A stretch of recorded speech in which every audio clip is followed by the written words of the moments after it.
হরি ওং নমঃ শিবায়, হরি ওং নমঃ শিবায়, হরি ওং নমঃ শিবায়। ওং শ্রী মহাকাল রুদ্রদেবায় নমঃ। ওং শ্রী মহাকাল ভৈরব দেবায় নমঃ। ওং শ্রী মহাকাল রুদ্র উমানন্দ দেবায় নমঃ। ওং শ্রী মহাকাল রুদ্র অমরনাথ দেবায় নমঃ। ওং শ্রী মহাকাল রুদ্র মহামৃত্যুঞ্জয় দেবায় নমঃ। হরি ওং নমঃ শিবায়, হরি ওং নমঃ শিবায়, হরি ওং নমঃ শিবায়। ভক্তগণ, শিবকৃষ্ণ গুরুকুল সেবাশ্রমের থেকে তোমাদের সকলের মঙ্গল প্রার্থনা করি, তোমাদের সকলের আরোগ্য প্রার্থনা করি, তোমাদের সকলের সফলতা প্রার্থনা করি। ভক্তগণ, গতদিন যে চিঠিটা অসম্পূর্ণ ছিল, চিঠিতে কোনো নাম না থাকবার জন্য আমি চিঠির বিশ্লেষণের সুবিধার্থে বিপাশা নামটি বেছে নিয়েছিলাম বা বিপাশা নামটি দিয়েছিলাম। মা বিপাশা, তোমার সম্পর্কে সব কিছু বলেছিলাম, শুধু বলা বাকি আছে এখনো তোমার শুভ তারিখ, শুভ সংখ্যা, শুভ রং, শুভ দিক, শুভব্রত ইত্যাদি। আমি তোমার চিঠিটি আজকে আর একবার পড়ছি, তারপর তোমার যে সমস্ত বিষয়গুলো বলা বাকি সেগুলো বলে দেব। লিখছ ওং নমঃ শিবায়, বাবা দেবদাস। চিঠি প্রথমেই আপনাকে আমার প্রণাম জানাই। আমি প্রতি শনিবার সন্ধে 7টায় আপনার অনুষ্ঠান টিভিতে দেখি। আমি অনেক সমস্যায় ভুগছি। ছোটবেলা থেকে বাবা মাকে পাইনি, মামার বাড়িতে মানুষ। বিয়ের পর আমার 3টে সন্তান নষ্ট হয়ে যায়। অনেক ডাক্তার দেখাচ্ছি, কিন্তু মা হবার ভাগ্য আমার হচ্ছে না। এখন স্বামী শাশুড়ি আমাকে ঘর থেকে তাড়িয়ে নতুন বউ আনতে চাইছে। বাবা, আপনি দয়া করে আমার জন্ম তারিখ দেখে আমার সন্তান হবার ব্যাপারে কিছু বলুন। আপনার উত্তরে আশায় রইলাম। আমার জন্ম তারিখ 19/1/1981, রাত্রি 12:25, কলকাতায়, সোমবার। যদি সন্তানের জন্য স্বামীর জন্ম তারিখ লাগে তাহলে 23/2/1984, ভোর 4:15, বৃহস্পতিবার, হাওড়া। অনেকবার চিঠি লিখেছি, এবার উত্তরে আশায় রইলাম। মা, তুমি তোমারও নাম দাওনি আর তোমার স্বামীরও নাম দাওনি। আমি সুবিধার জন্য আমি বিপাশা নাম দিয়ে আগের দিন বলছিলাম তোমার জীবন সম্পর্কে। আর সন্তান লাভের ব্যাপারে গ্রহ সমস্যাগুলি ছাড়াও যে এক অসন্তুলন তৈরি হয়ে আছে, তা হলো মা, তোমার বয়স বেশি, তোমার 1981 সালে জন্ম, আর তোমার স্বামীর বয়স কম, তার 1984 সালে জন্ম। এটি সন্তান লাভের ব্যাপারে এক অসন্তুলন সমন্বয়, বা জীবনে সুখী হওয়ার ক্ষেত্রেও এক অসন্তুলন সমন্বয়। সেগুলি আগের দিন বলেছিলাম মা, আজ আমি বলবো। তোমার শুভ তারিখ, শুভ সংখ্যা তুমি একটু লিখে নেবে। মা, তোমার শুভ তারিখ এবং শুভ সংখ্যা প্রতি ইংরেজি মাসের 1, 2, 3, 5, 10, 11, 12, 14, 19, 20, 21, 23, 28, 29, 30। প্রতি ইংরেজি মাসের এই সমস্ত তারিখ আর এই সমস্ত সংখ্যাগুলো তোমার পক্ষে শুভ। যে কোনো শুভ কাজ তুমি এই সব তারিখে করবে এবং সন্তান লাভের জন্য শারীরিক সম্পর্ক যদি ইংরেজি মাসের এই সব তারিখে করো সেটা তোমার পক্ষে মঙ্গলময় হবে। মা তোমার পক্ষে অশুভ তারিখ প্রতি ইংরেজি মাসের 4, 6, 8, 13, 15, 17, 22, 24, 26 এবং 31 প্রতি ইংরেজি মাসের এই সমস্ত তারিখ আর এই সমস্ত সংখ্যাগুলো তোমার পক্ষে অশুভ। কোনো প্রকার শুভ কাজ তোমার এই সব তারিখে করা শুভ হবে না, বিশেষত সন্তান লাভের জন্য শারীরিক সম্পর্ক একেবারেই নয়। মা তোমার জন্য মধ্যম তারিখ 7, 16 এবং 25 যদি নক্ষত্র শুভ থাকে তাহলে তুমি এই সমস্ত তারিখে তোমার শুভ কাজ করতে পারো। মা তোমার জন্য শুভ রং আকাশী বা স্কাই ব্লু তোমার পক্ষে সবথেকে শুভ। ইন্ডিগো বা ডিপ ব্লু তোমার পক্ষে শুভ। রেড বা লাল তোমার পক্ষে শুভ। অরেঞ্জ শুভ এবং হোয়াইট তোমার পক্ষে শুভ। মা আকাশী তোমার জন্য আকাশী আর সাদা তোমার জন্য সবথেকে শুভ। এই সমস্ত রঙের জামা কাপড়, বেডশিট, তোয়ালে এগুলো তুমি বেশি বেশি করে ব্যবহার করবে। মা তোমার জন্য শুভ চিহ্ন শঙ্খ হলো তোমার জন্য শুভ চিহ্ন। তোমার জন্য শুভ চিহ্ন শঙ্খ।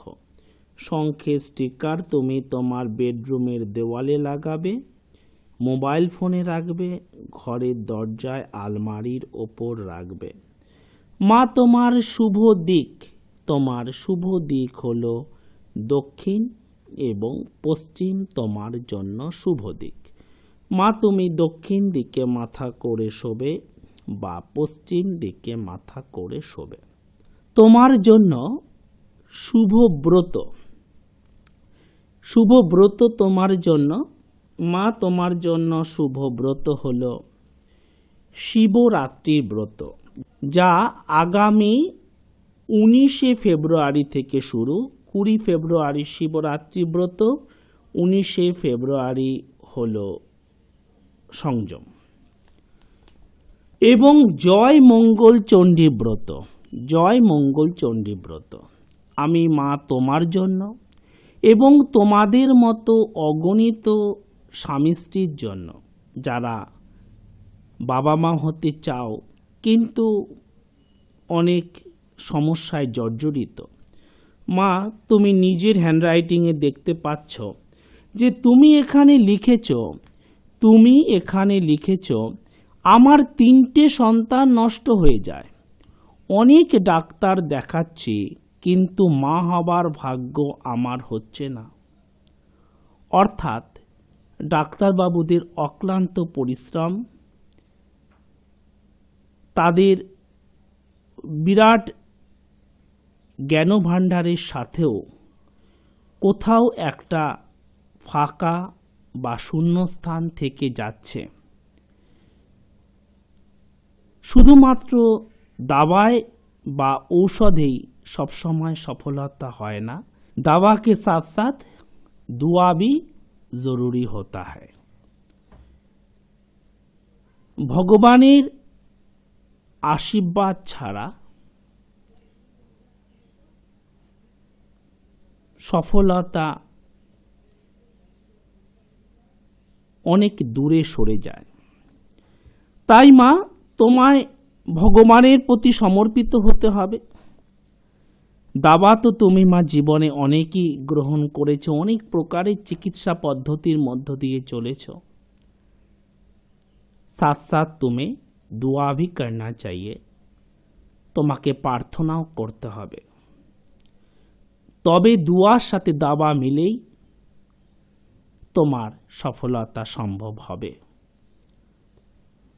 গ্রহের এই বাধাগুলো তোমার অবশ্যভাবে দূরীকরণ করা দরকার।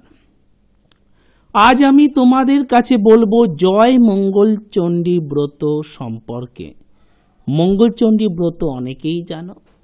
ব্রত এক সংকল্প, ব্রত এক সংযম, ব্রত এক ডিটারমিনেশন। ব্রত সফলতাকে ছোবার এক সংকল্প, ব্রত সফলতাকে ছোবার এক রাস্তা, ব্রত বাধা বিপত্তিকে দূর করবার এক পন্থা। জয় মঙ্গলচণ্ডী ব্রত তোমরা লিখে নেবে যারা এই ধরনের সমস্যায় আছো, সন্তানজনিত সমস্যায় যারা রয়েছ, যারা জীবনে লাঞ্ছনা গঞ্জনা জনিত সমস্যায় রয়েছ, যারা জীবনে জমি বাড়িগত সমস্যায় রয়েছ, যারা জীবনে আগুন এবং জলে যাদের বিপদ ঘটে গেছে বা ঘটার সম্ভাবনা আছে, যারা জীবনে ধারালো অস্ত্র বা লোহায় আঘাত পেয়েছো বা পাওয়ার সম্ভাবনা আছে, যাদের জীবনে অনেক কিছু ছিল কিন্তু আজ হারিয়ে গিয়েছে, সম্পত্তি, মান, যশ, সম্মান, ধন, রত্ন, সম্পদ, সোনা আজ হারিয়ে গিয়েছে, এবং যারা জীবনে ওই সতীন জাতীয় সমস্যায় ভুক্তভোগী, অর্থাৎ তুমি ন্যায্য স্ত্রী হয়েও তুমি স্বামীর সম্পূর্ণ মন পাও না, তোমার স্বামীর মন অন্য কারোর প্রতি আসক্ত। এই ধরনের সমস্যায় যারা রয়েছ তাদের জন্য যে পথ জয় মঙ্গলচণ্ডী ব্রত। ব্রতের সময় কবে? ব্রতের সময় হলো জ্যৈষ্ঠ মাসের মঙ্গলবার। জ্যৈষ্ঠ মাস বাবা, এখন তো কেবলমাত্র পৌষ মাস, তো পৌষের শীতে জ্যৈষ্ঠের গরমের কথা শুনে কি হবে? যদি তোমাদের ছেলে মেয়েদের সিবিএসসি আইসিএসসি মাধ্যমিকে ভালো রেজাল্ট করতে হয়, যদি জয়েন্টে চান্স পেতে হয়, তো কি বলো, এখন থেকে লেখাপড়া কর। তাই যদি জ্যৈষ্ঠ মাসে ব্রত ভালোভাবে পালন করতে চাই তাহলে এখন থেকে প্রস্তুতি নিতে হবে। আর শিবরাত্রি ব্রত আর মাত্র 1 মাস 4 দিন বাকি, এখন থেকেই তার প্রস্তুতি নিতে হবে। লেখো জয় মঙ্গলচণ্ডী ব্রত। ব্রতের কাল জ্যৈষ্ঠ মাসের মঙ্গলবার। জ্যৈষ্ঠ মাসে যখন খুব গরম থাকে সেই মঙ্গলবারগুলোতে যে কোনো একটা মঙ্গলবার বা 3টে মঙ্গলবার এই ব্রত পালন করা যায়। ব্রতের জন্য কি কি দ্রব্য লাগে, কি কি জিনিসপত্র লাগে, আর ব্রতের বিধান কি আছে আমি সংক্ষিপ্তভাবে বলছি, লিখে নাও। 17টা সুপারি লাগে, 17টা সুপারি লাগে, ধান লাগে, ধান, দুব্বা লাগে, দুব্বা, ফুল লাগে, ফুল, পাকা আম লাগে, পাকা আম, পৈতে লাগবে এবং কাঁঠাল লাগবে, কাঁঠাল। একটা সিঁদুরের কৌটো লাগবে, একটা সিঁদুরের কৌটো, একটা আয়না লাগবে, একটা চিরুনি লাগবে, একটা আয়না, একটা চিরুনি। কি করবে? প্রথমে আলপনা আঁকবে, দিয়ে একটি পদ্ম এঁকে তার মাঝখানে কতগুলো ধান ছড়িয়ে দেবে, তার ওপর এই জয় মঙ্গলচণ্ডী ঘট বসাতে হবে। একেই মঙ্গলচণ্ডীর ঘট বলা হয়। এই ঘটের গায়ে সিঁদুর দিয়ে স্বস্তিক এঁকে দেবে, দুটো আঁকবে, দুটো স্বস্তিক আঁকবে, একটা সামনের দিকে একটা পিছনের দিকে, অথবা স্বস্তিকের মতো যে মঙ্গল মূর্তি হয় তাও আঁকতে পারো, একটা সামনের দিকে একটা পিছনের দিকে, গোল ঘট গোল ঘরটার এদিকেও আঁকবে ওই দিকেও আঁকবে, কেমন? এবং ঘটে জল ভরে দেবে, গঙ্গা জল বা শুদ্ধ জল হওয়া উচিত। তার উপরে রাখতে হবে দুটো পান আর একটা কলা, অবশ্যই কাঁঠালি কলা। দুটো পান আর একটা কলা। ঘটের পাশে রাখতে হবে ভাড়া। এই সময় যে সমস্ত ফল পাওয়া যায় তা দিয়ে ভাড়া ভরিয়ে রাখবে। এতে দিতে হবে দুটো করে আম, কলা, লেবু, লিচু, জামরুল, খেজুর, গোলাপজাম, কালো জাম ও সুপারি।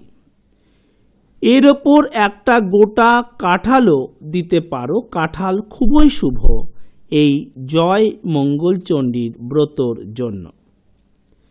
তারপর ভাড়ার পাশেই রাখবে জল, জল রাখবে। 17খানা কাঁঠাল পাতা, 17খানা কাঁঠাল পাতা, একটি বেল পাতা, একটি বেল পাতা একসঙ্গে বেঁধে ভাড়ার পাশে রাখবে, একসঙ্গে বেঁধে ভাড়ার পাশে রাখবে। 17টি আমন ধানের চাল, 17টি আমন ধানের চাল, 17টি জবের চাল এক টুকরো কলা পাতায় মুড়ে ভাড়ার কাছে রাখবে।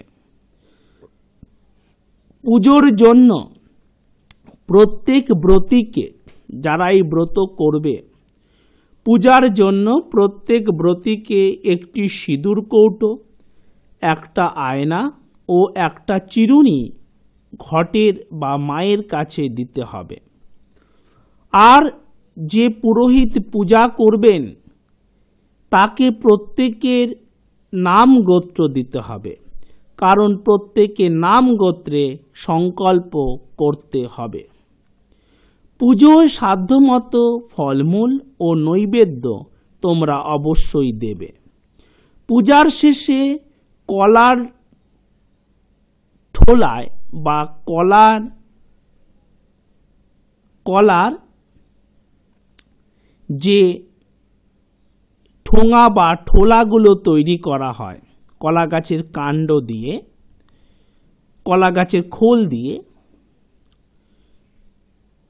পোড়া ধান ও জবের চাল, তুলসী পাতা ও কলার সঙ্গে ভালো করে মেখে নিয়ে গিলে খেতে হবে। আর গিলবার সময় সাবধানে গিলবে, যেন সেটা দাঁতে ঠেকে না যায়। একবারই গিলে খেতে হবে। একে বলা হয় গদ সেবন, একে বলা হয় গদ সেবন। একে কি বলা হয়? গদ সেবন। আর এই গদ সেবন জয় মঙ্গলচণ্ডী ব্রতের এক মুখ্য বিষয়। ব্রতের কথা এরপরে প্রত্যেকে পদ্মাসনে অথবা জোড়াসনে, যারা পদ্মাসন না করতে পারবে, জোড়াসনে বসে হাতে ধান দুব্ব, হাতে ধান এবং দুব্ব নিয়ে এবং একটি কাঁচা টাকা নিয়ে কি করবে? তোমরা ব্রতর প্রতি মন দেবে, ব্রত মন দিয়ে শুনবে। ব্রত কথাটা আমি শুরু করি। একবার কৈলাসে মা ভগবতী পদ্মার সঙ্গে বসে কথা বলছিলেন। একবার কৈলাসে মা ভগবতী পদ্মার সঙ্গে বসে কথা বলছিলেন। এমন সময় তার মনে হলো মর্তে তার পূজা প্রচলন হওয়া প্রয়োজন। এমন সময় তার মনে হলো মর্তধামে তার পূজা প্রচলন হওয়া প্রয়োজন। দেবীর ভাবনা, আর সেই মতো ইচ্ছে অনুযায়ী সব কিছু ভগবানের ইচ্ছেতেই সম্পাদিত হয়। সেভাবেই সব সম্পাদিত হতে লাগলো। মা বৃদ্ধার বেশে, এক বৃদ্ধা বা এক বুড়ির বেশে উজানি নগরে এক সদাগরের বাড়ি এসে হাজির হলেন। মা নিজের বেশে নন, দেবীর বেশে নন, বৃদ্ধার বেশে, এক বুড়ির বেশে সদাগরের বাড়ি, কোথায়? উজানি নগরে সদাগরের বাড়ি এসে এক সদাগরের বাড়িতে হাজির হলেন। সদাগরের 7 মেয়ে, সদাগরের ছিল 7 জন মেয়ে, একজনও পুত্র সন্তান ছিল না। দেবীকে সদাগর পত্নী ভিক্ষা দিতে এলে তিনি ভিক্ষা ফিরিয়ে দিলেন। সে কি, এসেছেন ভিখারির বেশে, ভিক্ষা দিয়েছেন গৃহকর্ত্রী, কিন্তু দেবী ভিখারির বেশে রয়েছেন, বুড়ির বেশে, কিন্তু ভিক্ষা নিলেন না, তিনি ফিরিয়ে দিলেন। এই বলে যে কেন ফিরিয়ে দিলেন, যে না, তিনি তার হাতে ভিক্ষা নিতে পারবেন না, কারণ তার মেয়ে আছে, একটাও ছেলে নেই, তাই তিনি ভিক্ষা নিতে পারবেন না। এই বলে তিনি চলে গেলেন। বেনে বউ তো খুব কাঁদতে লাগলো। সদাগরের স্ত্রী খুব কাঁদতে লাগলো। তখন সদাগর সব শুনে স্ত্রীকে সান্ত্বনা দিয়ে ভিখারিণী বেশি দেবীকে খুঁজতে বেরোলেন। আশেপাশে তার বাড়ির সমস্ত আশেপাশের গ্রাম শহরে তিনি খুঁজতে লাগলেন। একটি অশ্বত্থ গাছতলায় দেখে তার পা ধরে বললেন যে মা, আমার স্ত্রীর হাত থেকে আপনি ভিক্ষা না নিয়ে বলেছেন যে আপনি ভিক্ষা নিতে পারবেন না। তা শুনে আমার স্ত্রী খুব দুঃখ পেয়েছে এবং সে এই জীবন রাখবে না বলেই স্থির করেছে। আপনি দয়া করে এমন কিছু ব্যবস্থা করুন যাতে আমার এই 7 কন্যার সাথে সাথে আমার একটি পুত্র সন্তানও জন্ম লাভ করে। সদাগরের কাতর প্রার্থনায় বৃদ্ধাবেশী দেবী একটি ফুল দিয়ে বললেন, বৃদ্ধাবেশী দেবী, তিনি তো অন্তর্যামী, তিনি সব জানেন, তিনি একটি ফুল দিয়ে বললেন, অশুচি হবার 4 দিন স্নান করে ওই ফুল ধুয়ে সেই জল সেবন করতে।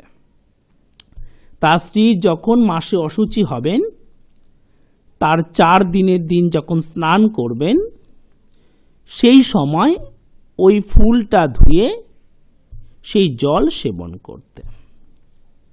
সদাগর পত্নী চরম শ্রদ্ধা আর অটুট বিশ্বাস নিয়ে তাই করলেন।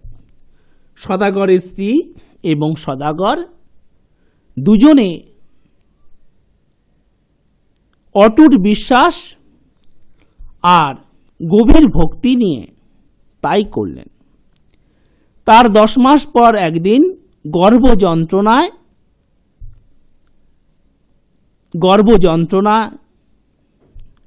তার স্ত্রী অনুভব করলেন এবং সেই সময় যখন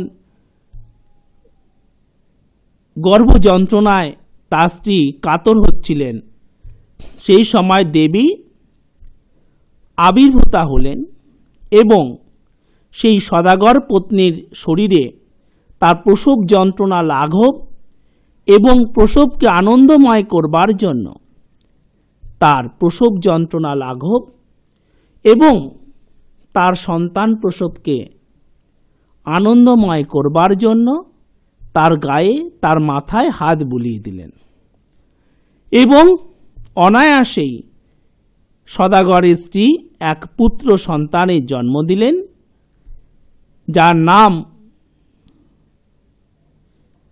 নাম সেই দেবী রাখতে নির্দেশ দিলেন জয়দেব। দেবীর নির্দেশে সেই পুত্রের নাম রাখা হলো জয়দেব। কিছুদিন বাদে দেবী বৃদ্ধ বেশে ধনপতি সদাগরের গৃহে হাজির হলেন। এই ঘটনা ঘটে যাবার আরও কিছুদিন পর দেবী আবার সেই বৃদ্ধ বেশে ধনপতি সদাগরের গৃহে হাজির হলেন। ধনপতির 7 জন ছেলে, একটিও কন্যা বা মেয়ে নেই। সেই ধনপতি সদাগরের 7 জন ছেলে, একটিও কন্যা বা মেয়ে নেই। দেবী পূর্বের মতো ভিক্ষা নিতে অস্বীকার করলেন। ধনপতির পত্নীকে বললেন যে তিনি ভিক্ষা নিতে পারবেন না, কারণ তার 7 জন পুত্র আছে কিন্তু কোনো কন্যা সন্তান নেই। ধনপতির স্ত্রী এই কথা শুনে কাঁদতে লাগলেন। যথারীতি ধনপতিও বৃদ্ধাকে খুঁজতে বের হলেন। স্ত্রীর অবস্থা দেখে সে দেবীকে খুঁজতে বেরোলেন এবং খুঁজেও পেলেন। বৃদ্ধ বেশে দেবী ধনপতিকে সেই পূর্বের মতো একটি ফুল দিলেন এবং আবারও বললেন যে ধনপতি সদাগরের স্ত্রী যখন মাসে অশুচি হবেন তার 4 দিন পর স্নান করার পর ওই ফুল ধুয়ে যেন সেই জল সেবন করে, মানে সেই পূর্বের সদাগরের মতোই। এইবার ধনপতি সদাগরের স্ত্রীর ক্ষেত্রে দেবী একই কথা বললেন, একই নির্দেশ দিলেন। বৃদ্ধার কথা মতো অটুট বিশ্বাস আর গভীর ভক্তি নিয়ে ধনপতি স্ত্রীও গর্ভবতী হলেন এবং 10 মাস পর সেই একইভাবে গর্ভযন্ত্রণা অনুভব করলেন এবং প্রসবে সমস্যা হতে লাগলো এবং সন্তান প্রসবে সমস্যা হতে লাগলো। তখন বৃদ্ধাবেশে দেবী আবার আবির্ভূতা হয়ে ধনপতির স্ত্রীর গায়ে মাথায় হাত বুলিয়ে দিলেন এবং তার যন্ত্রণাকে লাঘব করলেন এবং তাকে সুখ প্রসবের অনুভূতি দিলেন। এবার কন্যা সন্তানের জন্ম হলো। বৃদ্ধার নির্দেশ মতো, বৃদ্ধারূপী দেবীর নির্দেশ মতো তার নাম রাখা হলো জয়াবতী। তার নাম রাখা হলো জয়াবতী। এইভাবে দিন কাটতে লাগলো। একদিন আকস্মিকভাবে জয়দেব ও জয়াবতীর দেখা হলো। জয়দেবের পায়রা জয়াবতীর কাছে উড়ে এসেছিল। তখন জয়াবতী সখী পরিবৃত অবস্থায় মা মঙ্গলা চণ্ডীর ব্রত করছিল। জয়দেব পায়রা খুঁজতে খুঁজতে এসে জয়াবতীর কোলে পায়রা দেখে ফেরত চাইল। জয়াবতী বলল যে পায়রা নিজের ইচ্ছেতে আমার কাছে উড়ে এসেছে এবং তার কোলে বসেছে, সেই পায়রা ফেরত দিতে সে বাধ্য নয়। সেই পায়রা ফেরত দিতে সে বাধ্য নয়। জয়দেবও পায়রা ফেরত নিয়েই ছাড়বে। এইভাবে তাদের মধ্যে কথা হতে থাকছিল। এমন সময় জয়দেব জয়াবতীকে প্রশ্ন করল যে সে কি পূজা করছে, সে কি ব্রতের আয়োজন করেছে। তখন কথা প্রসঙ্গে জয়াবতী মঙ্গলচণ্ডী ব্রতের কথা, জয় মঙ্গলচণ্ডী ব্রতের কথা জানালো এবং জয়াবতী সেই ব্রতের ফল সংক্ষেপে বিশ্লেষণ করল। হারালে পায়, মরলে জিওয়, খাড়ায় কাটে না, আগুনে জলে ফেলে দিলে মরণ ঘটে না, সতীন মেরে ঘর পায়, রাজা মেরে রাজ্য পায়। জয়দেব বাড়ি ফিরে জয়াবতীকে বিবাহ করার জেদ করে বসল দুই পরিবারের মধ্যে জ্যৈষ্ঠ মাসের মঙ্গলবারে দুজনের বিয়ে সম্পাদিত হল। জ্যৈষ্ঠ মাসের মঙ্গলবার এই ব্রতও পালন করা হয়, জয় মঙ্গলচণ্ডী ব্রত। বিবাহের পর নৌকো করে ফেরার পথে জয়দেব জয়াবতীকে সব গয়না খুলে একটি কাপড়ে পুটুলি বা বেঁধে দিতে বলল। বিবাহের পর জয়দেব তার স্বামী তার স্ত্রীকে জয়াবতীকে বলল, তোমার শরীরে যত গয়না আছে সব খুলে একটা কাপড়ের মধ্যে বেঁধে দাও। জয়াবতী গহনা দেবার পর জয়দেব তা নদীতে ফেলে দিল। তা সব গয়না নিয়ে নদীতে ছুঁড়ে ফেলে দিল। কিন্তু মা মঙ্গলচণ্ডীর দয়ায় সেই গহনার পুটুলি এক রাঘব বোয়াল খেয়ে নিল। বোয়াল মাছ অনেক বড় হয়, তারা সব কিছুকে ভক্ষণ করে। তো সেই গয়নার পুটুলি সেই রাঘব বোয়াল, বিরাট বোয়াল খেয়ে নিল। জয়াবতী শ্বশুরবাড়ি পৌঁছবার পর তার গায়ে একটাও গয়না না দেখে সবাই অবাক হয়ে গেল এবং নানা প্রকার কথা বলতে লাগলো। এমন সময় এক জেলে বিয়ে বাড়ির ভোজের জন্য সেই বোয়াল মাছটিকেই ধরে নিয়ে এলো। বিয়ে করে ফিরেছে জয়দেব এবং জয়াবতী, বিয়ে বাড়ির ভোজ হবে। আর বাংলা বিয়ে বাড়ির ভোজ মানেই মাছ এবং বড় মাছ। তো বিয়ে বাড়ির ভোজের জন্য এক জেলে সেই বোয়াল মাছটিকেই ধরে নিয়ে এলো। মাছটি বিশাল, কেউ কিন্তু কাটতে পারছিল না। তখন জয়াবতী দেবী মঙ্গলচণ্ডীকে স্মরণ করে মাছটিকে বটিতে ছোঁয়ানো মাত্র দুভাগ হয়ে গেল। আর তার মধ্যে জয়াবতীর হারানো গহনার পুটুলিও পাওয়া গেল। জয়াবতী দেবী মাতাকে কৃতজ্ঞতা জানিয়ে যখন সব গহনা পরে দাঁড়ালো বা বাইরে এলো, সবাই দেখে অবাক হয়ে গেল এবং সেই গয়না ফিরে পাওয়ার রহস্য সম্পর্কে তাদের মনে কৌতূহল জেগে উঠল। কিছুকাল পরে বা কিছুদিন পরে জয়াবতীর পুত্র সন্তান হল। কিন্তু জয়দেব এই সময় সন্তান লাভের জন্য মানসিক ও শারীরিকভাবে তৈরি ছিল না। তার স্বামী মানসিক এবং শারীরিকভাবে এই সময় সন্তান চাইছিল না। তার মনে হঠাৎ করে কুটিলতা দেখা দিল এবং নিষ্ঠুরতা দেখা দিল। সে একজন পিতা হয়েও তার মনে সন্তানের প্রতি রুষ্ট ভাব দেখা দিল এবং সে সন্তানকে হত্যার জন্য চেষ্টা করতে লাগল। প্রথমে ষষ্ঠীর দিন সেই সন্তানকে কেটে টুকরো করে হাঁড়িতে রেখে নদীতে ভাসিয়ে দিল।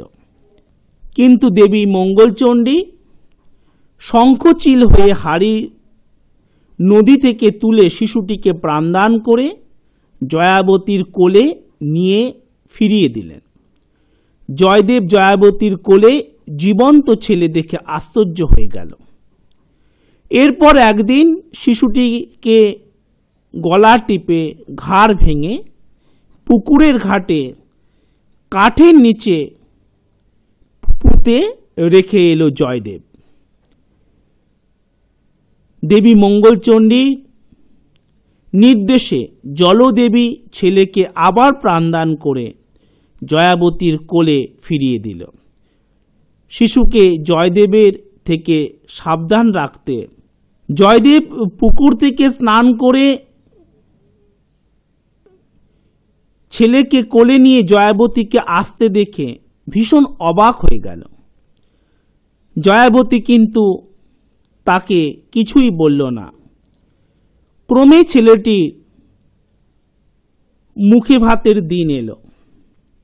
জলদেবী জয়দেবের থেকে শিশুকে সাবধানে রাখতে বলে দিয়েছিলেন, কিন্তু জয়াবতী কিছুই তার স্বামীকে বলল না।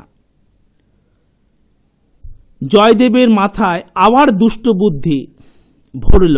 সে শিশুটিকে কুমোরদের পোয়ানে রেখে এলো। যেখানে কুমোরদের পোয়ান বলতে, যারা তোমরা গ্রামাঞ্চলের ব্যক্তি আছো তারা বুঝবে, যেখানে কুমোররা আগুন জ্বালে এবং জেলে প্রতিমাকে শোকানো হয়। কিন্তু দেবী মাতার কৃপায় পোয়ানের আগুন কিছুতেই জ্বলল না। তখন দেবী মাতা বৃদ্ধ বেশে সেখানে আবির্ভূত হয়ে শিশুটিকে পোয়ানের ভেতর থেকে উদ্ধার করতেই পোয়ানের আগুন জ্বলে উঠল। এবার দেবী মাতা নিজে জয়াবতীর কাছে তার ছেলেকে ফেরত দিয়ে সব কথা বলে আবার সাবধান করলেন, তারপর অদৃশ্য হয়ে গেলেন। এদিকে জয়দেব ফিরে এসে ছেলেকে জয়াবতীর কোলে দেখে অবাক হয়ে গেল এবং জয়াবতীর কাছে মাতা মঙ্গলচণ্ডী কৃপায় বারংবার ছেলের প্রাণ ফিরে পাওয়ার ঘটনা শুনে নিজের ভুল এবং অপরাধ দুই স্বীকার করে মা মঙ্গলচণ্ডীর উদ্দেশ্যে সশ্রদ্ধ ভক্তি ভরে প্রণাম জানাল। ব্রতের ফল, এই ব্রত পালন করলে আপদ থেকে উদ্ধার পাওয়া যায়, অকাল মৃত্যু দুর্ঘটনা থেকে রক্ষা পাওয়া যায়, সন্তানজনিত সমস্যা থেকে মুক্ত হওয়া যায়, পিতা বা মাতা হয়ে সার্থক জীবনযাপন করা যায়, সন্তান সুখী হওয়া যায়, হারানো সম্পদ, হারানো সম্পত্তি, সমস্যা ঘটিত সম্পত্তি এবং হারানো মান যশ ফিরে পাওয়া যায়। তবে তোমরা দেবীকে অনেক ভাববে না বা দেবকেও অনেক ভাববে না। তিনি অর্ধনারীশ্বর, তিনিই মাতা, তিনিই পিতা। সেই পরম শক্তিকে তুমি মাতৃরূপেও পেতে পারো, তুমি পিতৃরূপেও পেতে পারো। দেবী মাতা জয় মঙ্গলচণ্ডী দেবী দুর্গারই রূপ বা দেবী দুর্গাই। এবারে এই ব্রত পালন করে, ব্রতর ফল শ্রবণ করে, তোমাদের মনের প্রার্থনা জানিয়ে ওই যে ফুল আর ওই যে দুব্বা এবং ধান তোমরা হাতে নিয়ে বসেছিলে এবং কাঁচা টাকা, তা তোমরা দেবীর ঘটে অর্পণ করবে এবং প্রণাম করবে এবং উলু দেবে, শঙ্খধ্বনি দেবে। উলু শঙ্খধ্বনিতে তোমার গৃহ থেকে, তোমার বাড়ি থেকে, তোমাদের শরীর মন থেকে নেগেটিভিটি, অশুভ ঋণাত্মক শক্তি দূর হবে এবং ভগবানের আশীর্বাদে তোমাদের গৃহ, বাড়ি, দেহ, মন তোমাদের সমৃদ্ধ হবে, তোমাদের পবিত্র হবে। এই বলে প্রণাম করে তারপরে তোমরা প্রসাদ গ্রহণ করবে। কেমন? সকলে সমস্ত সংকোচ দূর করে বলো, মনকে শান্ত করে বলো।